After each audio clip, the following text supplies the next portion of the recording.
Salam, hər vaxtınız xeyir. Bu video dərsdə mən sizlərə 11-ci sinif riyaziyyat blok hazırlıq sınaq 5-in test suallarının izahlarını təqdim edəcəm. Birinci suala baxırıq. Burada 11 bizə lazım deyil. Bu verilmiş çalışma nömrəsidir. Deməli 2x böyükdür 4-də 3, 3y böyükdür 5-də 3, z kiçikdir 2-də 1 olarsa x, y və z ədədləri üçün hansı münasibət doğrudur? Biz burada sadələşmə aparmalıyıq. Hansı sadələşdirmələr aparacağıq? Deməli uşaqlar, birinci bərabərsini hər tərəfini 2-yə bölüb 1-yə yazacaq. X böyükdür 2-yə bölsək olacaq 8-də 3. İkinci bərabərsini hər iki tərəfini 3-ə bölsək olacaq y böyükdür 5-də 1. Üçüncü bərabərsə olduğu kimi yazırıq. Z kiçikdir 2-də 1. Biz bilirik ki, eyni işarəli bərabərsləri 6-da toplam mümkündür. O zaman x üstəgələk y böyükdür 8-də 3 üstəgələk 5-də 1. Onunla x üstəgələk y böyükdür. Bu olacaq 40-da 5, 8, 15, 23. Və o biri digər bərabərsləri altına yazırıq. Z kiçikdir 2-də 1.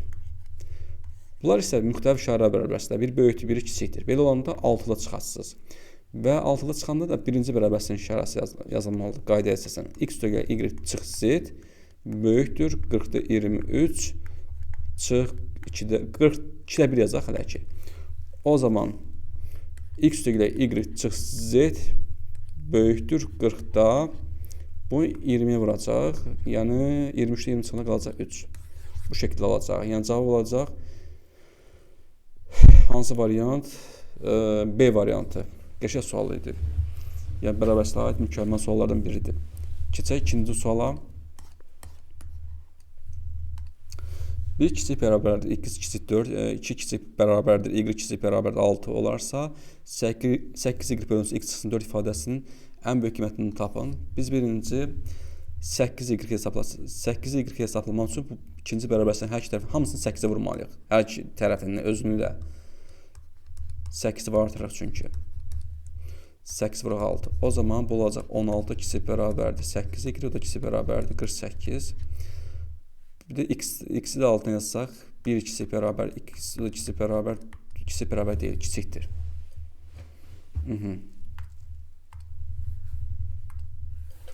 Kiçikdir 4-dən. Biz bilirik ki, burada kəsik xətti var deyə biz bölməliyik. Bölən zaman biz bilirik ki, uşaqlar iki qat bərabərsləri çarpaz bölürlər. Düzdür, ortadakılar alt-alta bölünür belə. 8y bölünsün x. Amma kənardakılar çarpaz. 16-nı 4-ə bölürük. 4 burada daxil deyil. 16-nı 4-ə bölürük, onu buranı daxil etməyəcəyik. Belə çıxır ki. Çünki 4 daxil deyil, 4-ə qədər. 4-ü götürürsə daxil deyil. 16-nı 4-ə böləndə düşəcək 4. 48-i 1-ə böləndə bu daxil hər iki tərəf. Olacaq 48 ilə. 48-i 1-ə böləndə 48 düşür. Bir də 4 çıxmalıyıq bunlardan. Deməli, 8y bölünsün x hansı aralığa daxil oldu? 4, 48 aralığından. 4 daxil deyil, amma 48 daxildir. Buradan çıxırıq 4-ü. 4-ü çıxanda 4-dən 4 çıxanda 0, 0 daxil deyil. 48-dən 4 çıxanda olacaq 44. 44 daxildir. Burada da ən böyük qiymətini istəyirdi. Ən böyük qiymət olacaq 44. Məsələn, cavab C variantı. Keçək üçüncü suala. Üçüncü suala baxır uşaqlar. Deyir ki, ümumi hədd düsturu a-ın bərabərdir n kvadrat üstəgələk 4n üstəgələk 16 bölünsün n plus 2 olan ardıcının neçə həddi tam ədəddir? Burada sıra nömrədən söhbət etdiyi üçün, burada deməli n sıra nömrə olduğu üçün n natural ədəd olmalıdır. Və bunu nəzərdə saxlayaq. Deməli, a-ın bərabərdir n kvadrat üstəgələk 4, n üstəgələk 16 bölünsün n üstəgələk 2 bərabər. Bunu parçalamalıyıq, ona görə çubuğu bölmə üsulu ilə çox edə biləcəyik. Yəni sürət məxrəci böləcəyik. Bura n yazırıq. N ilə vuranda n kvadrat edir. N 2-yə vuranda olur 2n və çıxırıq. N kvadrat 2-də 4n 2n çıxana qalır 2n üstəgələk 16. Bura yazırıq müsbət 2. 2n üstəgələk 4. Çıxdıq, qaldı 12. 16-dan 4 çıxanda 12 qalır. Onda bunu biz belə yaza bilərik. n plus 2 tam, n plus 2-də qalığımız oldu 12. Burada tam hissəni kəsərlə ayırsaq olacaq n üstəgələk 2 üstəgələk 12 üstəgələk n plus 2. Belə. Burada biz məxrəcə elə qiymətlər verməliyik ki, 12-nin bölünənlər olsun, tam bölünsün. Burada n plus 2 deməli, hansı qiymətlər ola bilər? 12 bölünənlər 1 ola bilər, 2 ola bilər, 3 ola bilər, 4 ola bilər, 6 ola bilər, bir də 12 ola bilər. Belə. Baxaq. N plus 2 1-ə bərabər olsa, n olacaq -1. Bu ola bilməz. Yəni, n mənfi ola bilməz. Çünki 1 getdi. N plus 2 2-yə bərabər olsa, n olacaq 0. Bu da mümkün deyil. N natural olmalıdır. 2 də getdir. N plus 2 bərabər 3-dürsə, n olacaq 1. Doğru, götürürük. N plus 2 4-ə bərabərsə, n olacaq 2. Götürürük. N üstəgəl 2 bərabər 6-sı, n bərabər 4. Bunu götürürük. N üstəgəl 2 bərabər 12-dirsə, n də olacaq 10. Bunu götürürük. Neçədən oldu? 1, 2, 3, 4 dənəsində. Cavab B variantı. Belə. Keçək 4-cü sualımızın izahına. Sual 4 yuxarıdadır. Burada deyir ki, sinus 75 dərəcə, x sinus 15 dərəcə ədəd silsiləsinin ilk 3 ədədi olarsa, x tapın. Deməli, ədəd silsiləsinin ilk 3 ədədi olarsa, biz bilirik ki, ədəd silsilədə ortadakı hədd, ona qonşu olan hədlərin ədəd ortasına bərabərdir. Yəni, x bərabərdir sinus 75 dərəcə, üstəgələk sinus 15 dərəcə bölünsün 2. Biz burada 75 dərəcənin 90 ifadə edə bilərik. Necə? Sinus 75 dərəcə bərabərdir. Sinus 90 dərəcə çıxılsın 15 dərəcə. 90 ifadə olunduğunda ad dəyişir. Olur kosinus 15 dərəcə və birinci rübdə hamısı müsbətdir. Onu olacaq belə. Kosinus 15 dərəcə üstəgələk sinus 15 dərəcə. Bölək 2 bərabərdir. Burada biz köməkçi bucaq daxil eləməliyik. Köməkçi arqument. Burada sinus 15 dərəcə plus kosinus 15 dərəcənin ən böyük qiymətini tapsaq, bunların ən böyük qiyməti, bunlar əmsala 1-dir axı. Ən böyük qiymət olacaq kök altında 1-in kvadratı üstəgələk 1-in kvadratı. Bir dəqiqə. 1-in kvadratı. O da olacaq kök altında 2. Bu məxrəcdəki 2 qabaqsızın olacaq 2-də 1. Bu kosinus 15 plus sinus 15-i kökdə 2 vurub bölürük belə.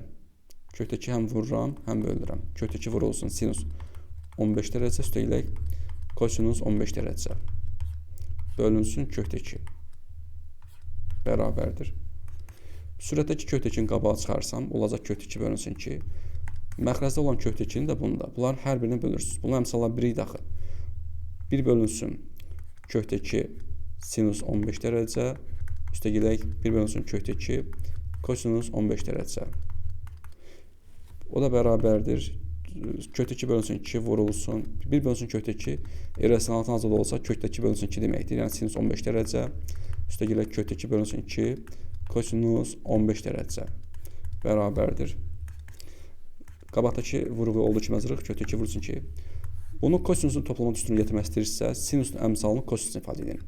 Kosinus kökdə 2 bölünsün 2-ni alır 45 dərəcə. Yəni 45 dərəcə yazıram. Vurulsun sinus 15 dərəcə.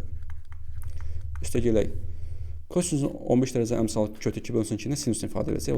O da sinus 45 dərəcə vurulsun kosinus 15 dərəcə bərabərdir.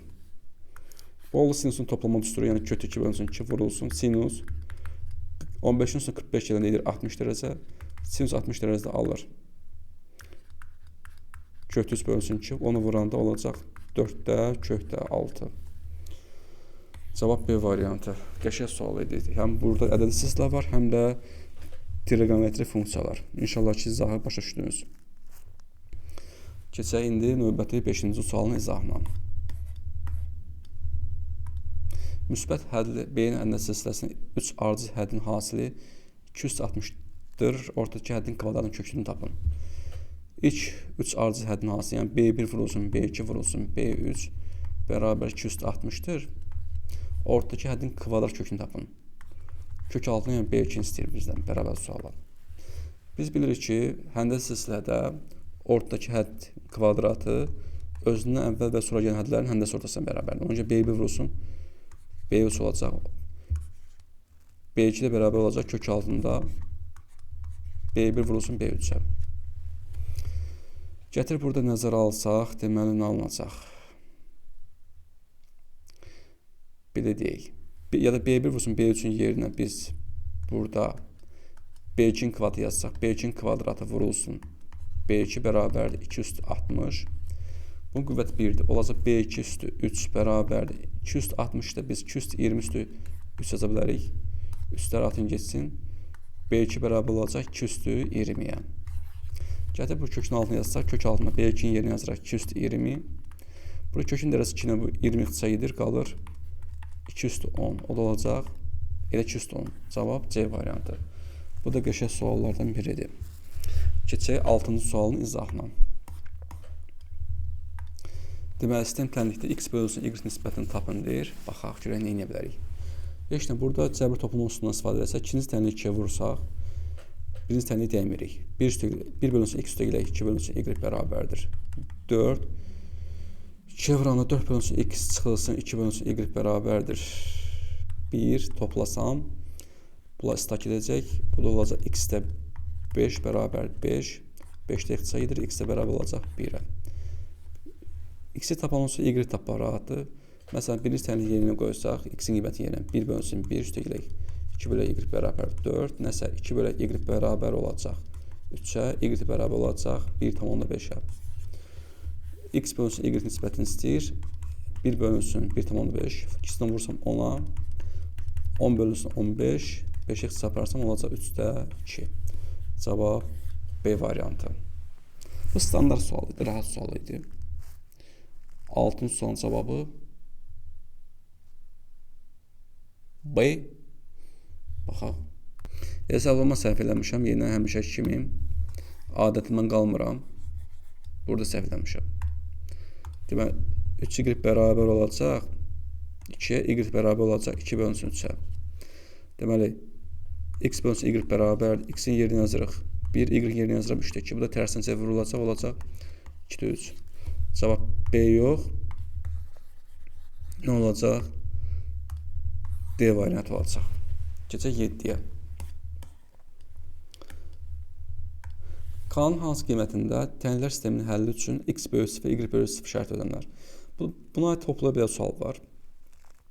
Burada tərəf-tərəf çıxsaq, ikinci tənlikdə birinci tənlik çıxsaq, 3x-in x çıxanda qalacaq 2x, y ilə istak edəcək. 5-dən k çıxanda qalacaq 5 çıxsın k. Mən buradan x-i tapsam, 5 çıxsın k bölünsün 2 olacaq. Və y də lazımdır mənə. Məsələn, birinci tənlikdə x plus y bərabər k-da axı. X-in yerinə mən 5 çıxsın k bölünsün 2 yazsam, üstəgələ y bərabər k-ya. Onda y bərabər olacaq, k çıxılsın, 2-də 5 çıxsın k. Orta məxrəci gətirsəm, 2-də 2k çıxılsın 5 üstəgələ k. Bu da olacaq 3k çıxılsın 5 bölünsün 2. Burada x bölü 0, y bölü 0 şərt ödənməlidir. X-in yerinə yazıram 5 çıxsın k bölünsün 2 böyütü 0. Y-in yerinə yazıram 3k çıxsın 5 bölünsün 2 böyütü 0. Sistem bərabərsizlikdir. Hər birini ayrı həll etmək lazımdır. Deməli 5 çıxsın k 2-yə vuranda olacaq böyütü 0. Mənfi k böyükdür, mənfi 5. Mənfi böləndə k kiçikdir olacaq 5-dən. Burada 2-yə vurursam 3k çıxılsın 5 böyükdür 0. 3k böyükdür 5-dən. K da böyükdür 5 bölünsün 3. Yəni k böyükdür 1,3-də 2-dən.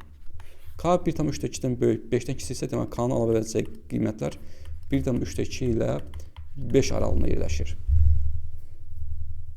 1,3-də 2-də 5 belə yazılıbdır. 3-də 5 kimi. 3-də 5, 5 aralığı. Yəni cavab D variantı olacaq. İndi isə keçək 8-ci sualın izahına. Bu yəni qeyri-adi sual deyil, topluda belə aid suallar çoxdur. Çox deyib bir iki dənə görmüşəm. 8-ə baxırıq. Bu da bir məsul tənliklər sualdır. Deyək, tənliyin köklərini tapın. Biz burada x kvadrat çıxılsın 3x-ə bir t desək, onda olacaq t kvadrat çıxılsın 8, t çıxılsın 20 bərabər 0. Bu oldu t dəyişən çevrilmiş kvadrat tənlik. Və t yerine götürüldü cəmi 8 olmanın halası mənfi 20. O da olacaq 10 mənfi 2. Belə. İndi əvəz etmədən yerinə yazsaq, x kvadrat çıxsın 3x bir dəfə yazıram 10-a bərabərdir. Bir dəfə yazıram x kvadrat çıxsın 3x bərabərdir mənfi 2-yə. Bu da kvadrat təmin olacaq. X kvadrat çıxsın 3x çıxır 10 bərabər 0. Köklər cəmi 3 hasil mənfi olmalıdır. Bu da olacaq 5 mənfi 2. 2 kök buradan. Burada x kvadrat çıxsın 3x plus 2 bərabər 0. Köklər cəmi 3 hasil 2. O da olacaq 1, 2. 2 kök də buradan. Cəmi oldu 4 dənə müxtəlif kökü var. 4 dənə yəni cavab B variantı olacaq. Keçək 9-a.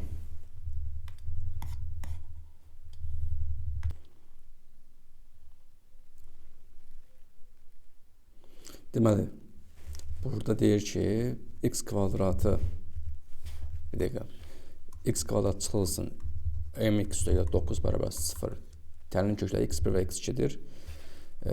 Bir bölünsün kökdə x1 üstəgəl kökdə x2 bərabər 4 olarsa m tapın deyir. Biz bilirik ki, v teoreminə görə köklər cəmi x1 plus x2 bərabərdir. M-ə hasil isə sərvəsətə bərabərdir. 9-a bərabərdir. Bu verilən tənliyin hər tərəfini kvadrat yüksəltsək, kökdən qutara bilərək, düzdür.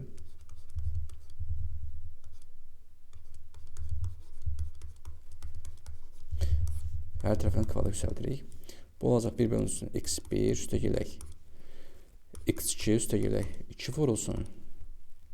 Kök altında x2 bölü x1 bərabərdir 16. Belə. Deməli, biz belə nəyə bilərik? Buradan məsəl üçün, mən x2-ni tapmağa çalışsam, x2 bərabər olacaq 9 bölünsün x1-ə. Gətir buradan yerinə qoyursam, 1 bölünsün x1 üstəgələk x2-in yerinə yazaraq 9 bölünsün x1 üstəgələk 2 vurulsun. Kök altında x2 bölünsün x1-dir də. Burada böləndə x2-in yerinə 9 bölünsün x1 yazanda olacaq 9 bölünsün x1-in kvadrat bərabərdir 16-ya. Onda 1 bölünsün x1 üstəgələk 9 bölünsün x1 üstəgələk 2 vurulsun. 9-un kök altından 3 çıxır. x1-in kvadratının x1 çıxacaq elə kökdən. x1 çıxacaq. Bərabərdir 16. Bunların cəmi olacaq 10 bölünsün x1 üstəgələk 6 bölünsün x1 bərabər 16. Onda x1-də bu da olacaq 16 bərabər 16. Belə çıxır ki, x1 bərabər olacaq 1-ə. Onda biz x2-ni tapa bilərik. Onda x2-də bərabər olacaq 9 bölünsün 1, yəni 9, yəni x2 9-a bərabərdir. Bizə m soruşur. M də bura bərabərdir axı. M ilə bərabər 1 üstəgələ 9, o da olacaq 10. Cavab Y bəndi. Qəşəng sualdır, çox qəşəng.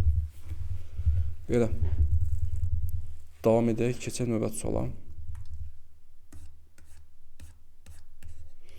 9-dan qurtardıq, keçirik 10-a, hə. Sadələşdirin deyir. Bərabər deyil, burada hesablayaq. Biz bilirik ki, kökün altında kök olanda köklər arasında yerləşən ədədləri ən içəridə kökə vermək lazım. Birinci bu A-nı bu kökün altına verirsək, kvadrat kök altında olacaq 3-cü dərəcədən. A-nı bu 3-cü dərəcə kökün altına salanda kuba yüksəldirik. Olur A kubu vurulsun A kvadratı vurulsun bir də 4-cü dərəcənin kökdə bərabərdir. Yenə burada köklərin bir-birinə vura bilərik. 2-ni 3-ə vuranda olacaq 6. Yəni bu iki kökü bir köklə əvəz elədik. Olacaq 6-cı dərəcədən. Kök altında A üstü 5 vurulsun 4-cü dərəcədən kökdə. Yenidən 6-cı dərəcə kökdə A üstü 5-də bu kökün altına verirsək 4-cü dərəcənin kökü altına olacaq. A üstü 5 üstü 4 vurulsun A bərabərdir. Yine bu köklərin dərəcələrini vuraraq bir kökdə yazsaq olacaq 24-cü dərəcənin kök altında. A üstü 20-dir, bu da 1. A üstü 21 olacaq. 24 ilə 21-i 3 çaparsaq 8, bu da qalacaq 7 burada. Olacaq 8-ci dərəcənin kök altında A üstü 7. Və salam. Cavab B variantı. 11-ci suala baxırıq. Deyir, x-in hansı ən kiçik qiymətində x çıxılsın 2 üstü 3-də bir ifadəsinin mənası var. Biz bilirik ki, kəsr üstü qüvvətin o vaxt mənası olur ki, əsasda duran ədəd müsbət 0 olsun, yəni mənfi olmasın. X çıxsın x çıxaq ki, böyük bərabər 0 olacaq, x də böyük bərabərdir 2-dən. Yəni 2 daxil olma şərtindən 2-dən müsbət sonsuzluğa. X-in ala biləcək qiymətlər. X daxildir 2-dən müsbət sonsuzluğa. Deməli, x-in də ən kiçik qiyməti, yəni tam qiyməti olacaq 2. Burada ən kiçik qiymət yazdım, onsuz da tam qiymətli 2-dir. Keçək 12-yə. Yəni cavab burada oldu A bəndi. 11 daha. Keçdik 12-ci sual. Deyir ki, kökdə 23 çıxılsın 10 ədədinin kəsr hissəsi ilə kökdə 23,4 ədədinin halsını tapın. Biz bilirik ki, istənilən ədədin kəsr hissəsi tapmaq üçün, kəsr hissəsini tapmaq üçün ədədin özündən çıxmalıyıq tam hissəsini. Ona görə də biz kökdə 23 çıxılsın 10-un tam hissəsini araşdıraq, təqrir qiymət tapsaq. Kökdə 23-dən kiçik kök altından çıxan bilən ədəd 16-dır. Demək, buradan 4 neçə çıxacaq? Tutaq ki, 4,3 çıxır. 4,3 çıxılsın 10, o da təqribən olacaq mənfi, deməli, 7, 9, mənfi 5,7. Bu mənfi 5,7-nin də tam hissəsi uşaqlar. Mənfi ədədlərdə tam hissəni tapanda bir adım sol tərəfə sürüşdürəndə olacaq mənfi 6. Tam hissə oldu mənfi 6. Demək, bu ədədin də tam hissəsi mənfi 6 olacaq. Deməli, kökdə 23 çıxılsın 10-un kəsr hissəsini tapmaq üçün ədədin özündən, yəni kökdə 23 çıxılsın 10-dan çıxmalıyıq tam hissəsini, yəni mənfi 6-nın. Belə. Onda kökdə 23 çıxılsın 10-un kəsr hissəsi bərabər olacaq. Kökdə 23, deməli, mənfi 4. Belə. Bu kəsr hissəsidir. Bunların halsını istəyir. Demək, kökdə 23 çıxılsın 4-ə vururuq. Kökdə 23 üstəgilək 4-ə. Bu da olacaq kvadrat fərqi. Yəni 23 çıxılsın 16. Bu da olacaq 7. Cavab Y variantı. Keçək 13-cü suala. Sadələşdirin. Burada kökə keçə bilərik istəsəz. A üstü 2-də 1 biz kvadrat kökdə A yazarsınız. Bu da 3-cü dərəcə A üstü 3-də 1-də 3-cü dərəcə kökdə A yaza bilərik. Bu da 6-cı dərəcə kökdə A çıxılsın 1 bərabərdir. Bunların dərəcələrini eyniləşdirsək, 2 ilə 3-ün əki 6 edir. Olacaq 6-cı dərəcədən. 6-ını 2-yə bölürəm 3, yəni A-nın kubu olacaq. Bunu çöldə yaza bilərsiniz belə. Çıxılsın, bu da olacaq 6-cı dərəcədən. 6-ını bölürəm 3-ə 2, bu da olacaq 6-cı dərəcə kökdə A-nın kvadratı. Bunu belə saxlayıb, 6-cı dərəcədən kökdə A çıxsın 1. Burada qüvvəti kiçik olan orta vur çıxarsaq sürətdə olacaq 6-cı dərəcə kökdə A kvadratının orta vur çıxarsaq qalacaq 6-cı dərəcə kökdə A çıx 1. Məxrəcdə də 6-cı dərəcə kökdə A çıxsın 1. Bunlar ixtisa getsə, 2-dən 6 ixtisa getsə qalacaq 3-cü dərəcədən kökdə A. Yəni A üstü olacaq 3-də 1. Cavab A bəndi. 14-cü suala baxaq. Tilləri kökdə 3 çıxsın 1, 4 üstəgəl kökdə 13 və 27 çıxsın 3 olan düzbucaqlı paralelepipedin həcmini tapın. Düzbucaqlı paralelepipedin həcmi tillərin halsına bərabərdir. A vursun, B vursun, C. Ona görə bunlar bir-birinə vursa kökdə 3 çıxsın 1, vurulsun 4 üstəgəl kökdə 12, vurulsun kökdə 27 çıxılsın 3. Təbii ki, burada sadələşdirmə aparmalıyıq. Kökdə 3 çıxsın 1 olduğu kimi qalsın, vurulsun 4. Bu 4 vurulsun 3 yazsam, burada olacaq 4 üstəgəl 2 kökdə 2 kökdə 3. 27-dən 9 vurulsun 3 yazsam, bu da olacaq 3 kökdə 3 çıxılsın 1 bərabərdir. Bu ikinci möhtəzədən 2-ni orta vur çıxarsam, laq qabağa çıxardıram. Kökdə 3 çıxsın 1, vurulsun, qalacaq burada 2 plus kökdə 3. Bu axırıncı möhtəzədən də nəyə orta vur çıxarda bilərəm? Minus 1 deyil, minus 3-dür. 3-ü orta vur çıxarsam, 3-ü də laq qabağa çıxardıram. Qalacaq kökdə 3 çıxılsın 1. Burada 3-ü 2-yə vuranda 6 edir. Bu möhtəzə ilə bu möhtəzə kvadrat fərqi olur. Yəni olur 6 vurulsun kökdə 3-ün kvadratı çıxılsın 1-in kvadratı. Vurulsun 2 plus kökdə 3. Olur 6 vurulsun 3 çıxılsın 1. Vurulsun 2 plus kökdə 3. 2, 12. 12'ye vurub atsam.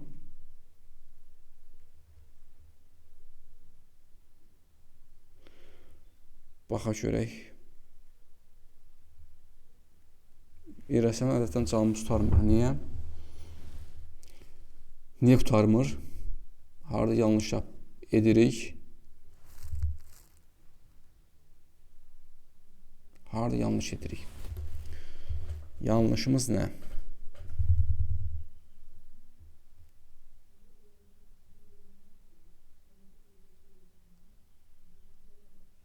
Yanlışımız nə? Yanlışımız əslində göz qabağındadır. Bu kvadrat fərqi deyil axı. Bunlar ikisi də kötü çıxsın 1-dir. Çox sizdən yenə üzr istəyirəm. burada deməli olacaq 6 vurulsun, kökdə 3 çıxsın 1 ümumi kvadrat vurulsun 2 üstəgələ kökdə 3 bərabərdir. 6 vurulsun 3 çıxılsın 2 kökdə 3 üstəgələ 1 vurulsun 2 plus kökdə 3 o da bərabərdir. 6 vurulsun 4 çıxılsın 2 kökdə 3 vurulsun 2 plus kökdə 3. Bunların ikisindən 2-ni orta vurub çıxarsam 6-nın 2-yə vuran 12 edəcək. 2 çıxsın kökdə 3 vurulsun 2 plus kökdə 3. O da bərabərdir. Buradan yazıram. 12 vurulsun kvadratda fərq olur. 2-nin kvad çıxsın kökdə 3-ün kvadratı. 12 vurulsun 4 çıxsın 3. Bu olacaq 12. Cavab D variantı. 14D. Keçək 15-ə.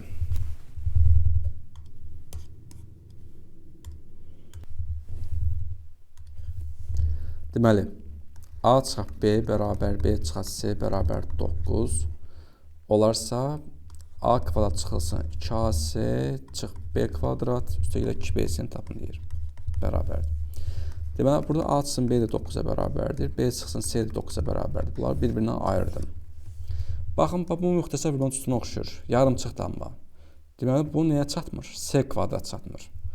O C kvadrat əlavə edib çıxacaq. Plus C kvadrat çıxaq C kvadrat. Qalanı olduğu kimi yazıram. Çıxaq B kvadrat üstəgələ 2BC bərabərdir. Buradan bura kimi oldu müxtəsər bir məsələdir. Yəni A çıxaq C-nin mərkəzi kvadratı. Bunların üçündən də mənfini orta vurub çıxarsam, mənfini. Bu olacaq belə. C kvadrat çıx 2BC plus B kvadrat bərabərdir. Ona bu da belə olacaq. A çıxsın C-nin mərkəzi kvadrat, çıxılsın C minus B-nin mərkəzi kvadrat bərabərdir. A çıxsın C 9-a bərabərdir. 9-un kvadratı. Çıxılsın C minus B-də bu da olsun mənfi 9. Yəni, mənfi 9-un kvadratı. Heç bir fərq olmayacaq yəni. 81 çıxılsın 81 də olacaq 0. Yox. Baxaq.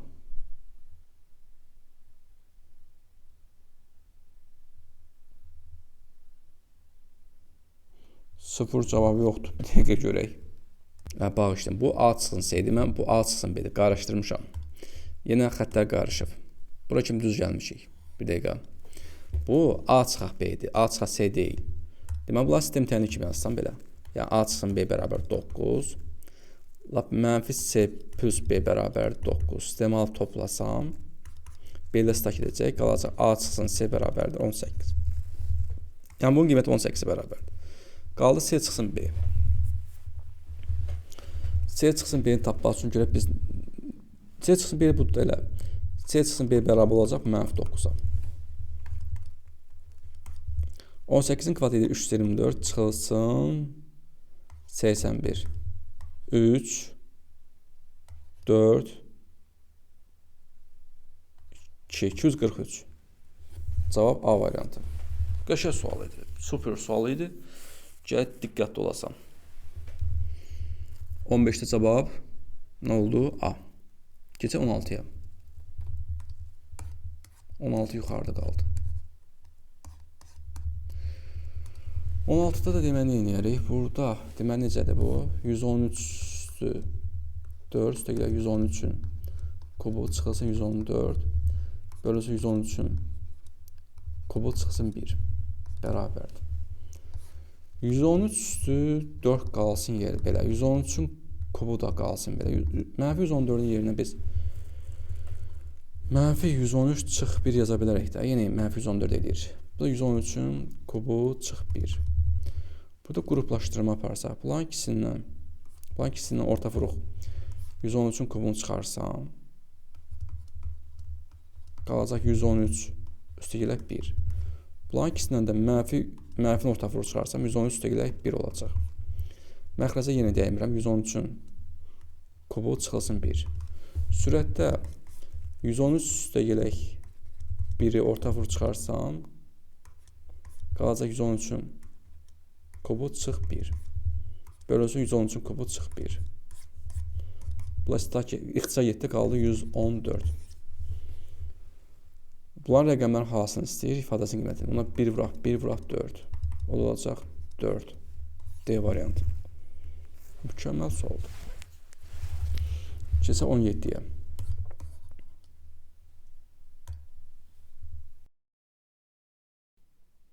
Səkkiz, 4, 5, 3, x, 7, y, 10, 6 natural ədədlər sırasının ən böyük fərqi 8, median isə 7-dir. X plus y cəminin ən böyük qiyməti tapın. Deməli uşaqlar, burada sıranın ən böyük fərqi 8. Ən böyük fərq nədir? Sıradakı ən böyük ədəd ilə ən kiçik ədədin fərqi. Deməli bunların fərqi 8-ə bərabərdir. Median 7-dir. Sıranın medianı yazmaq üçün birinci sıradakı ədədi artan sırada yazılmalıdır. Burada ən kiçik ədəd, burada sayaq görün neçə ədəd var? 1, 2, 3, 4, 5, 6, 7, 8, 9. 9 dənə tək sayı ədəd varsa, bu median deməli 9-u 2-yə bölürəm 4, üstünə 1, 5. 5-ci sıraya düşməlidir. Görək düşürmü 7 burada 5-ci sıraya? İkisini böyle düzsəm 3, 4, 5, 6, 7, 5-ci sıraya düşür. Buradan bura qədər 4 dənə ədəddir. Bu 5-ci sıraya düşür. 7, 8, 9 yoxdur. Burada 9 yoxdur. Burada deməli x və y. Tutaş 10 buradadır. Məsəl üçün. Bu sıranın ən böyük fərqi 8-ə bərabər olduğu üçün 10. Bu ola bilər ki, burada 2 hal var. Ola bilər ki, bu belə gələr. X, y ola bilər. Bu birinci hal üçün. Belə olsa, sıranın ən böyük ədədi bu olacaq. Ən böyük ədədi. Ən kiçik ədədi 3-dür. Deməli, y-dən 3-ü çıxanda nəticə olmalıdır. Ən böyük fərqi 8 verir. Bax, 8-ə bərabər olmalıdır. Onu y bərabər olacaq. 8 yerim 11 yazıram. 11-ə. Bir də ola bilər ki, burada y belə ola bilər. Y əvvəl gəlir, x sonra gələr. Belə olsa, onda ən böyük ədəd x olacaq. Yenə ən böyük ədədlə x-dən 3-ün fərqi bərabər olmalıdır 8-ə. X də yenə bərabər olacaq 11-ə. Onda bizdən x plus y cəminin ən böyük qiyməti istəyir. Yəni ən böyük qiymət bunlar ola bilər. 11 üstə 11, o da olacaq 22. Cavab deyil. Belə. Davam edirik, keçək 18-ci suala. Deməli, nə deyir? Sinifdə olan 20 şagirdi son zəki tədbirində bir-biri ilə görüşüb ayrıldı. Aha, onlar arasında cəmi neçə görüş oldu? Bir-biri ilə görüşüblər. 20 şagird. Burada bir dəfə görüşdən söhbət gedir. Məsələn, Ariflə Babək görüşübsə, Babəklə Arif görüşmür. Ariflə sonra Cəfər görüşə bilər. Ariflə Dəmir görüşə bilər. Yəni, Arif, Babək, Babək, Arif demənin bir mənası yoxdur. Deməli, hərəsinin arası bir görüş olubdur. Deməli, bu da olacaq kombinizon. Kombinizon 20 elementdən, 20 nəfərdən 2-2 qruplaşdırırıq. Çünki görüş 2 nəfər arasında olur. O da olur 20 faktorial bölünsün 2 faktorial vurulsun 18 faktorial. O da bərabərdir. 18 faktorial vurulsun 19 vuraq 20 bölünsün 2 vurulsun 18 faktorial. İxtisar edir 190 eləyir. 18-də cavab A variantı. Belə. Keçək 19-da. 19-da görək bizə nə deyir? Deyir ki, uşaqlar, 7 qız, 10 oğlanla sinifdən 2 qız və 3 oğlandan ibarət qrupu neçə fərqli üsulda seçmək olar? Deməli, 7 qız var. 7 qız, 10 oğlan var. Cəm nə qədər adam var burada? 17 nəfər. Demək, 2 qız və 3 oğlan ibarət qrupu neçə fərqli üsulda seçmək olar? Bu cəm 17 olmaq bizə maraq deyil.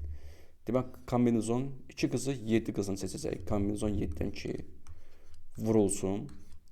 Qrup cədəndə birinci aralarını vurma olacaq. 3 oğlanında 10 oğlanı seçirik. 10-dan 3. 7 faktorial bölünsün 2 faktorial vurulsun. 5 faktorial vurulsun. 10 faktorial bölünsün. 3 faktorial vurulsun. 7 faktorial. 7 faktorial 5 faktorial görə açsam 5 faktorial vurulsun. 6 vurulsun 7. 2 vurulsun 5 faktorial vurulsun 10 faktorialda 7 faktorial görə açsam 7 faktorial vurulsun 8 vurulsun 9 vurulsun 10 bölünsün 6 vurulsun 7 faktorial. 3 faktorial 6 edir. 5 faktorial ixtisar edir. 2, 1, 3, 3, 3'ü 7 vuran 21 edəcək. Vurulsun. Burada 8, 9 vuran 72, ixtisar parana qalarca 12, 12 ona vuranda 120 edir. Gəlini vur. 21 vuraq 12-yə. 2, 4, 1, 2, 2, 5, 2, 2520. C variantı. Bu da 19-cu sualın izahı. Keçək 20-ci suala. Newton binomuna aid sualdır. Deyir ki, x üstü 5 çıxılsın 1 bölünsün x kvadrat üstü 12 binom açılışından 11-ci ədədən misal tapalım. Biz bilirik ki, a üstə görə b üstü n binomun t k plus 1-ci həddini tapmaq üçün k minus n elementdən k vurulsun a üstü n çıxılsın k vurulsun b üstü k düsturundan istifadə edirik. Onda burada t 11 olacaq, k minus 12 elementdən 10, çünki n'in yerinə 12 dayanıb. Vurulsun a'nın yerinə x üstü 5 dayanıb. 12-dən 10 çıxanı qalır 2, vurulsun. Mənfi 1 bölünsün x kvadratı üstü. Neçədir bu? 10. Bərabərdir. K minus 12 elementdən 10 bərabərdir. 12 faktorial bölünsün. 10 faktorial vurulsun. 2 faktorial. 10 faktorial vurulsun. 11 vurulsun. 12 bölünsün. 10 faktorial vurulsun. 2. 66 edir. 66 vurulsun. X üstü 10 vurulsun. Demək, mənfətin cütsü qüvvəti müsbət edir. 1 bölünsün. X üstü edir neçə? 20. 1. X üstü 10. Bu da olacaq 66. Vurulsun. 1 bölünsün. X üstü 10. Bizə əmsal lazımdır. Əmsal olacaq 66. Yəni cavab A variantı. Belə. Bu da 20-ci sualın izahı. Keçək 21-ə.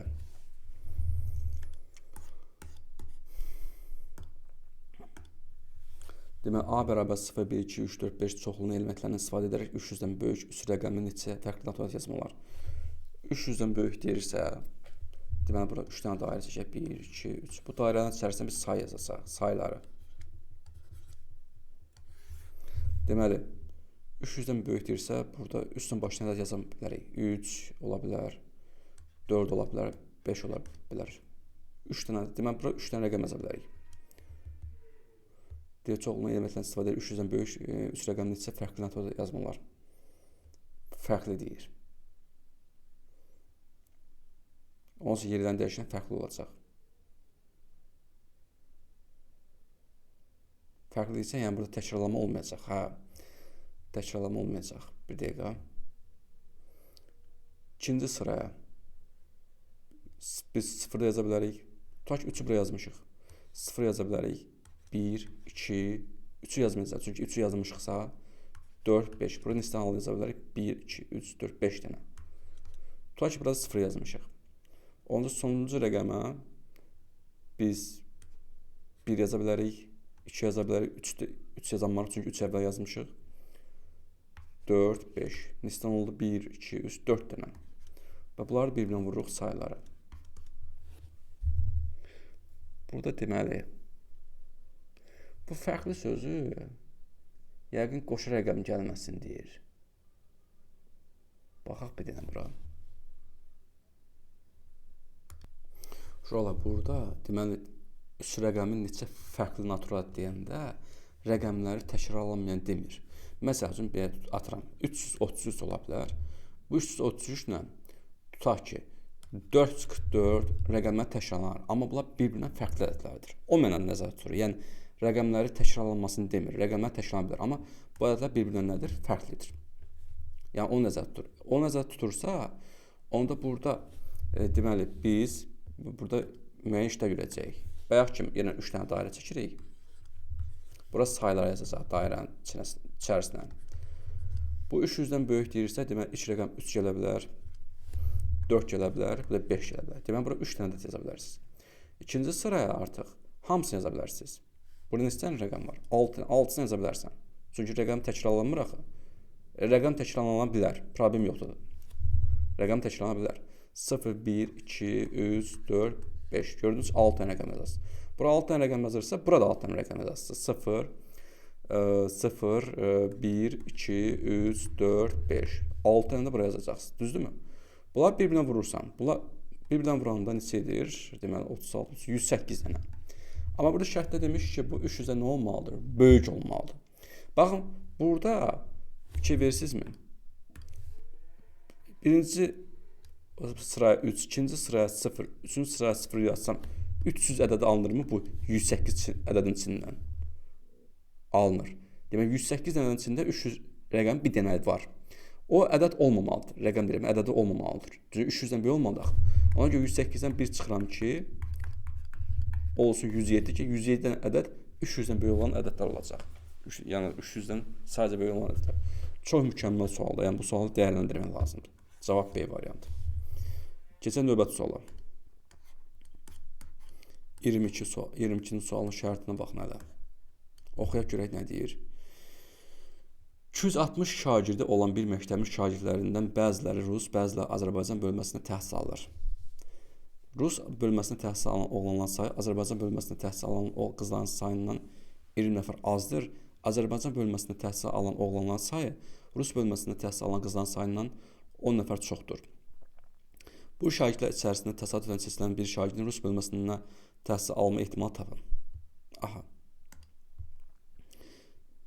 Deməli, hər ikisinin təhsil alan yox deyəsən. 260 şagird olan bir məktəb şagirdlərin bəziləri Rus olub, bəziləri Azərbaycan bölməsində təhsil alırlar deyir.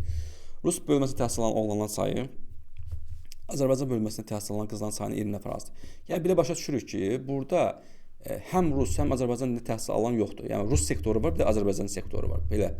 Ona görə burada proseslər tamam fərqlidir. Birinci yazıram Azərbaycan. Bir də yazıram Rus. Azərbaycan dilində təhsil alan oğlanlar, bir də yazıram qızlar. Rus dilində, yəni Rus sektorunda təhsil alan oğlanlar, bir də yazıram qızlar. Bunlar hamısının yerə cəmi 260 nəfər, 260 şagird var. Burada deyib, Rus bölməsində təhsil alan oğlanların sayı, Rus bölməsində təhsil alan oğlanların sayı, yəni bu. Azərbaycan bölməsində təhsil alan qızların sayını 20 nəfər azdır. Azərbaycan bölməsində təhsil alan qızların sayını x-ə işarə etsəm, Rus bölməsində təhsil alan oğlanların sayı olacaq x çıxılsın 20. Sonra deyir, Azərbaycan bölməsində təhsil alan oğlanların sayı, yəni bu. Rus bölməsində təhsil alan qızların sayından 10 nəfər çoxdur. Rus bölməsində təhsil alan qızların sayını y-nə işarə etsəm, oğlanlar ondan 10 nəfər çox olduğu üçün y plus 10 olacaq. Bu şagirdlər içərisində təsadüfən seçilən bir şagirdin Rus bölməsində təhsil alma ehtimalı tapın. Aha. Deməli, bunların hamısının bir yerə cəmi 260 nəfər olacaq. Deməli, y üstəgələ 10, üstəgələ 2, üstəgələ x çıxılsın 20, üstəgələ y bərabərdir 260-a. Burada deməli 2y üstəgələ 2x çıx 10 bərabər 260. 2y üstəgələ 2x bərabərdir 270. 2-yə böləndə də y plus x bərabərdir 135. Y plus x 135-ə bərabər oldu. Deməli, burada deyir ki, bu şagirdlər içərisində təsadüf seçilən bir şagirdin Rus bölməsində təhsil alma ehtimalı tapın. Rus bölməsində təhsil alanlar nə qədərdir? Bunların cəmi tapsa, cəm. Deməli, x çıxılsın 20, üstəgələ 40. Yəni, bu da olacaq x üstəgələ y çıx 20. X plus y-in qiyməti 135-dir. 135-dən 20 çıxanda qalacaq 115. Deməli, ümumi hadisəyə ehtimal tapsa, ümumi şagirdlərin sayı 260. 260-dan neçəsi Rus bölməsində təhsil alır? 135-i. Bunu da ixtisar yaparsa, birinci 5 ixtisar yaparsa, bu da qalacaq 27 edir. Bunu 5 ixtisar yaparsa, 25, 52. 52-də 27.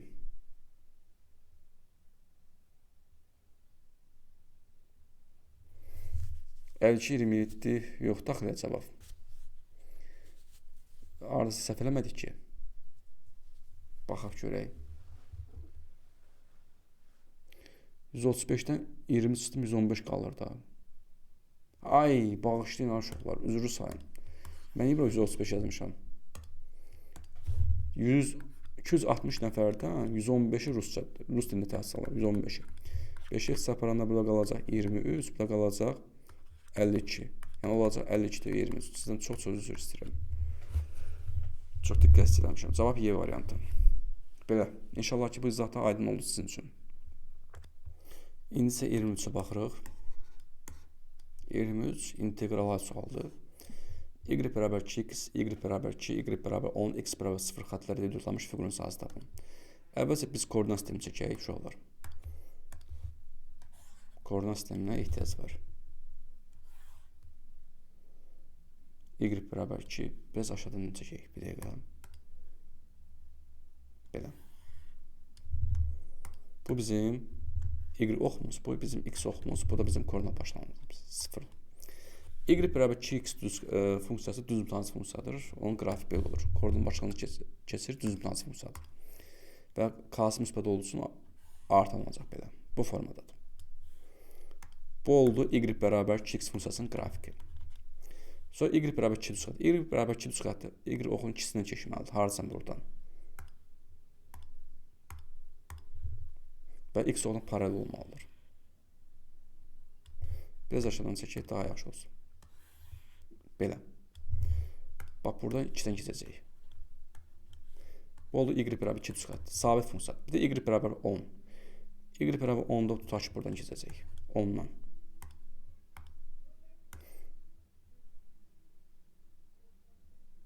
Bunu da yaşılına çəkim.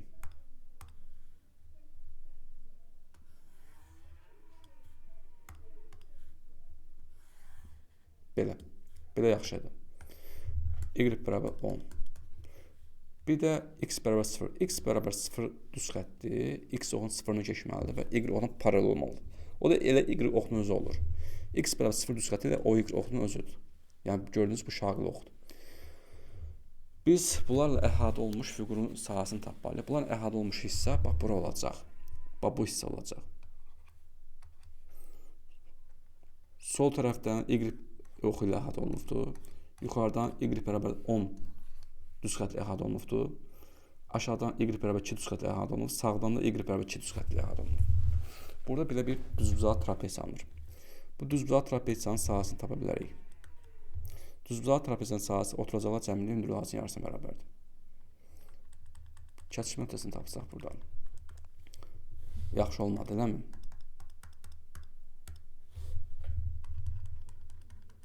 Belə. Bunlar hansıların kəsişməsidir? Y bərabər 2x ilə y bərabər 10. 2x bərabər 10 yazsam, x bərabər olacaq 5. Demək, kəsişmə nöqtəsinin apsisi 5-ə bərabərdir. 0-dan 5-ə qədər məsafə 5 isə, deməli, bu trapeziyanın böyük oturacaq uzunluğu 5-dir. Bu kəsişmə nöqtəsinin koordinatını tapsaq, yəni 2x-dən bu səfər y bərabər 2-ni bir-birinə bərabərləşdirəcək. O oldu 1. Oldu mu? Deməli, kiçik oturacağın uzunluğu olacaq 1, trapeziyanın hündürlüyü də olacaq 8. Trapeziyanın sahəsi oturacaqlar cəmi ilə hündürlük hasilinin yarısına bərabərdir. Kiçik oturacağı 1-dir, böyük oturacağı 5-dir, hündürlük 8 bölünsün ki 4, 6.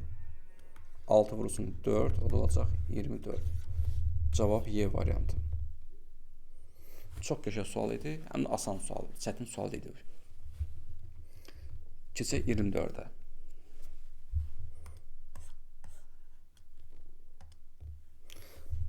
Fx bərabərdir sinus kvadrat 2x olarsa nəyə tapın deyir? F pi bölünsün 8 üstə ilə f' pi bölünsün 8 tapın. F pi bölünsün 8 tapar rahatdır. Verilmiş funksiyada pi bölünsün 8 yenə qoyursa sinus kvadratı 2 vurulsun pi bölünsün 8 o da bərabərdir. Sinus kvadratı pi bölünsün 4 45 dərəcə alır kötə 2 bölünsün 2 yəni kötə 2 bölünsün 2'nin kvadratı o da olacaq 4'də 2 olacaq 2'də 1. Bir də f' pi bölünsün 8. Birinci bu funksiyanın törəməsini tapmalıyıq. Bu funksiyanın törəməsini tapmaq üçün dərəcənin azaltma üsulundan istifadə edib sadələşdirə bilərsiniz. Bu da olacaq 2'də 1 vurulsun, 1 çıxılsın kosinus 2'nin 2x'ə vuranda olacaq 4x. Onda f' x bərabərdir. 2'də 1 sabitədir, qabata qalır. 1'in törəməsi 0 edir, çıxılsın 4 bu da qabağa çıxır. Kosinus törəməsi mənfi sinus x-ə bərabərdir. Mənfilə toxuş olacaq müsbət 4 sinus 4x. Bu da olacaq 2-də 1-ə vurulanda olacaq 2 sinus 4x. Vəssalam. Onda f iştirik pi bölünsün 8-də bərabərdir. 2 vurulsun sinus 4 vurulsun pi bölünsün 8.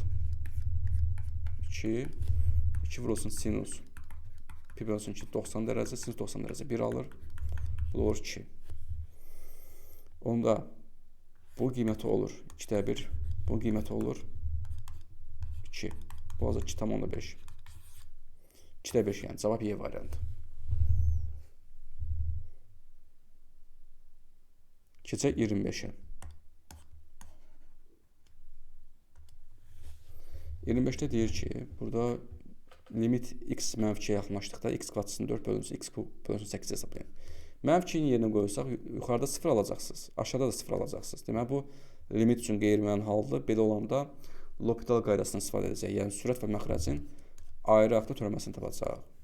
Onda limit x -2-yə yaxınlaşdıqda bu olacaq 2x -4-ün törəməsi 0-dır. Aşağıda olacaq 3x kvadratı 8-in törəməsi 0-dır. 2 vurulsun -2 bölünsün 3 vurulsun -2-nin kvadratı. -4 3 vurulsun 4. -3-də 1. D variantı.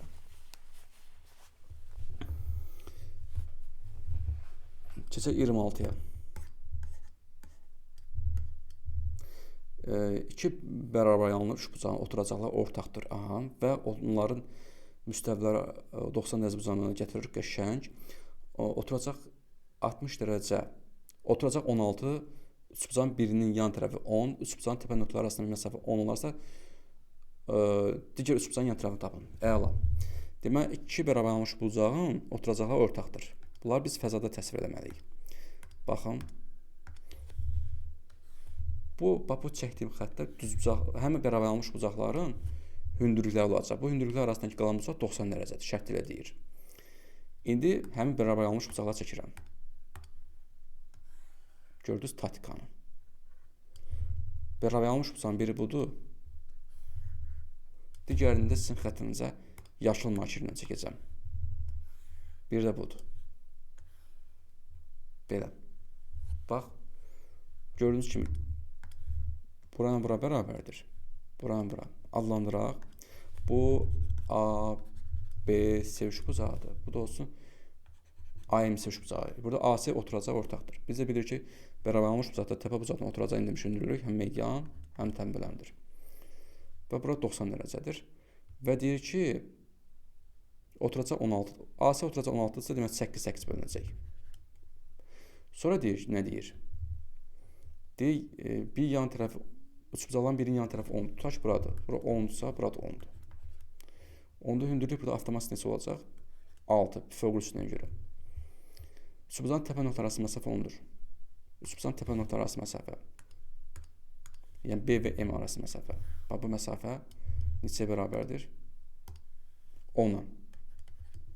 Bu ortadakı düzbucağı, üçbucağı yəqin ki, görürsünüz. Bizimdən soruşur, digər üçbucağın yan tərəfini soruşur. Əla, soruşsun.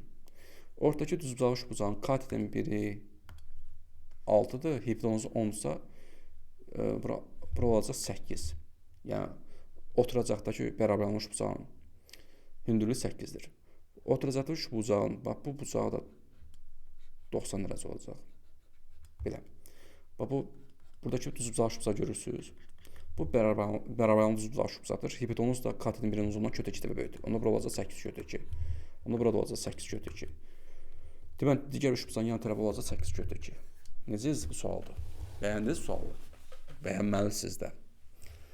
Çünki çox qəşəng sualdır. 26 Bakı. Keçək 27-yə. Düzgün tetraedrin bir üzünün xaricində çəkmiş çəvrənin radiyusu 2/3 olarsa, onun səthinin sayısını tapın. Əvvəla siz bilməlisiniz ki, düzgün tetraedr nədir? Düzgün tetraedri 4 üzlü deməkdir. Tetra 4 üzlü deməkdir. Düzgün tetraedrin də bütün tilləri bərabərdir. Yəni siz üçbucağı piramida çəkəcəksiniz. Amma bu üçbucağı piramidanın bütün tilləri bərabər olacaq. Nəinki oturacağın tərəfləri. Yan tillərdə oturacağın tərəflərin bərabər olacaq.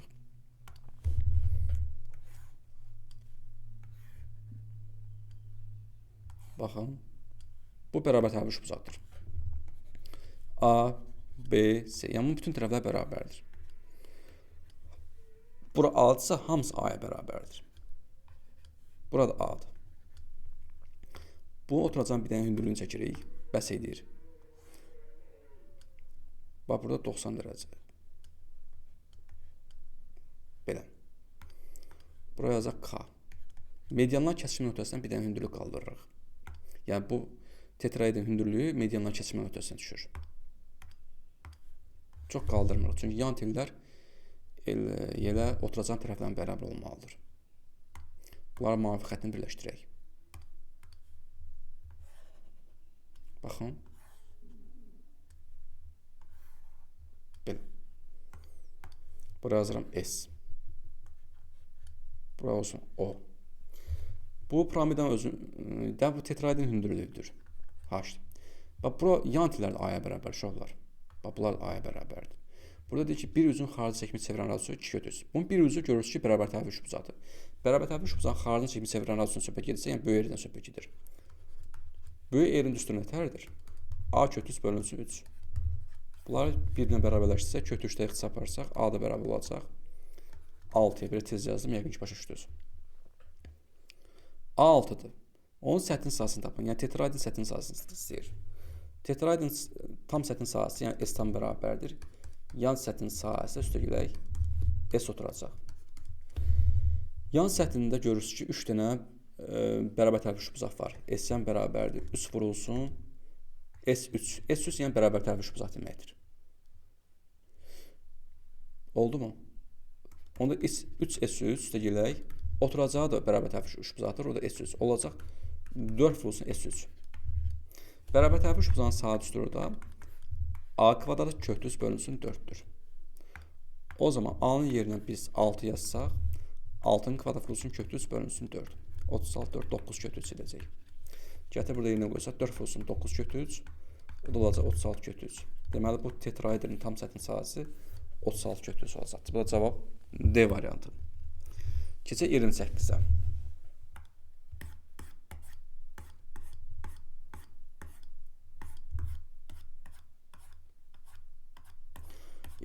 Buradadır. 30 oradadır. 30 da buradadır. Baxaq 28-in sualı. Deməli belə bir şəkil çəkilir. Şəkildə verilmiş fiqurun tam sətin sahəsini tapın. Bura diqqət eləyək. Bunu ayrıca çəkərəm sizin xətrinizə. Baxın. Silindirin təpəsində yarım kürə çəkilib. Yarım sifar kürədən həm kürə. Belə. Oturacaqların dairəsini çəkək.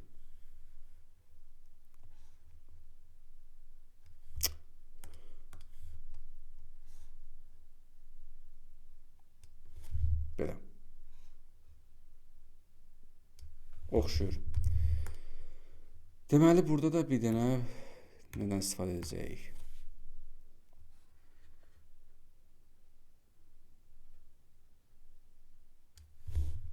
Belə, bu kürənin elə bir ki, parası. Parasını çəkib və parasını çəkməyiblər.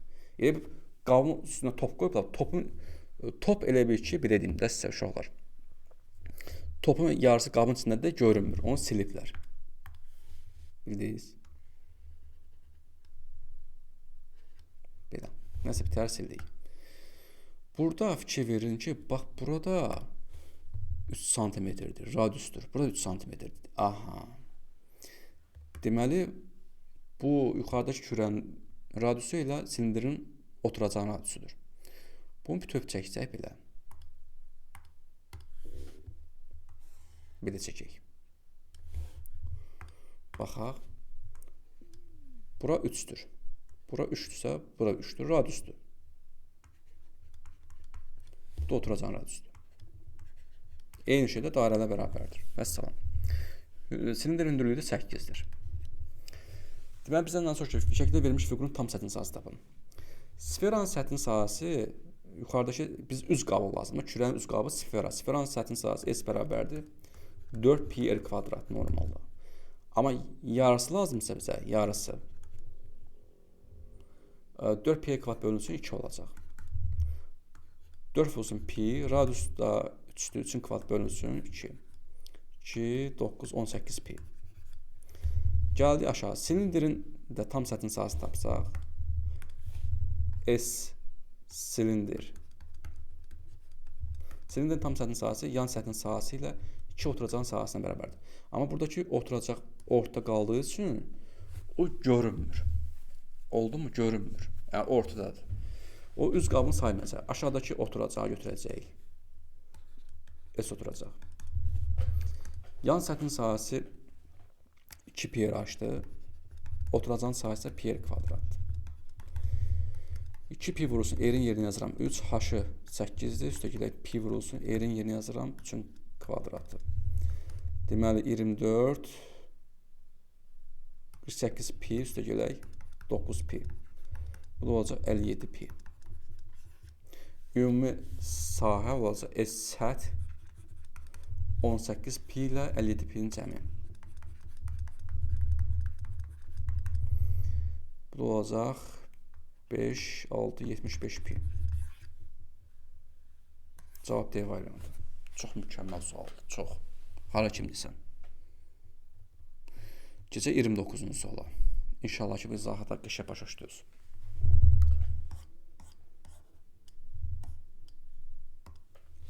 Kotangiz alfa bərabərdir -403.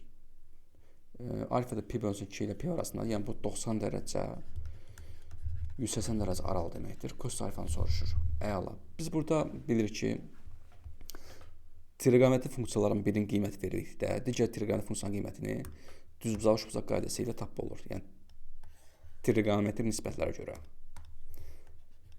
Buraya yazaq alfa. Alfa bucağın kotangisi bitişik katetin qarşıdakı katet nisbətinə bərabərdir. Mənfini də nəzərə alınacaq. Hipotenuz olacaq 5. Onda kosinus alfada biz bilirik ki, alfa bucağın kosinusu qarşıdakı bitişik katetin, yəni 3'ün hipotenuza nisbətinə bərabərdir. Bu neçənci rübdə 90-180 arası düşür 2-ci rübdə. 2-ci rübdə kosinus x oxuna görə təyin olunur deyə mənfidir. Ona görə bunun qabağını mənfi arası. Olacaq mənfi. Kosinus alfa bərabərdir -5/3. Yəni cavab A bəndi. Kosinus orada, yəni 2-ci rübdə özünü mənfi kimi aparır.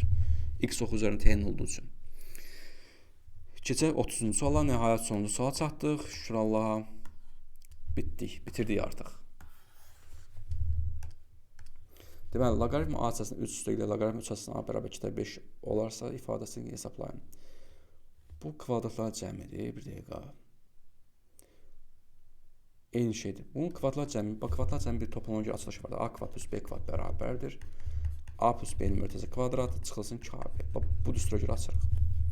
Onda loqaritma A hissəsindən 3 üstəgələk loqaritma 3 əsasdan A-nın mürtəzə kvadratı çıxılsın 2 vurulsun. Loqaritma A hissəsindən 3 vurulsun loqaritma 3 əsasdan A bərabərdir. Bunun qiyməti 2/5-ə bərabərdir. 2/5-in kvadrat edəcək 4/25 çıx 2 vurulsun. Burada da məntiqi ixtisar var uşaqlar. A-lar gedir, 3'lər gedir. Yəni 2 vurulsun 1 qalacaq.